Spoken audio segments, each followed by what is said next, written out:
Thank you. ఆ sound చూసారా అసలు? ఒక్క నిమిషం. అందరికీ నమస్కారం అండి. స్టేజ్ పైన ఉన్న పెద్దలందరికీ ఈరోజు ఇక్కడికి రావడం చాలా హ్యాపీగా ఉంది. ముందుగా Charan many more happy returns of the day. మీ అందరితో పాటు ఇక్కడ నేను సెలబ్రేషన్లో పాల్గొనడం చాలా హ్యాపీగా ఉంది. ఏవి చూస్తుంటే నాకు చరణ్ సినిమాలన్నీ నేను సెలబ్రేట్ చేసినవన్నీ గుర్తొచ్చేస్తున్నాయి.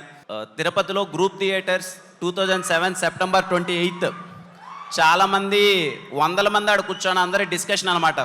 అరే చిరంజీవి గారు అబ్బాయి డాన్స్ చేస్తారా, డైలాగ్ బాగా చెప్తాడా, వాళ్ళ నాయనకి మించి చేస్తాడా చేయడా, అన్నీ ఎంతవరకు ఎలా చేస్తాడో అని చెప్పి మొత్తం అందరూ డిస్కషన్లు అన్నీ పెట్టారు. ఆ రోజు మార్నింగ్ సెప్టెంబర్ 28, 2007 చాలామందికి సమాధానం ఇచ్చారు. మిగిలిన వాళ్ళందరికీ 2018 మార్చ్ 30 ఆ రోజు అయితే రంగస్థలం రిలీజ్ రోజు ఇంకెవరు మాట్లాడొద్దండి నా గురించి అన్నంత చేసేశారు చరణ్.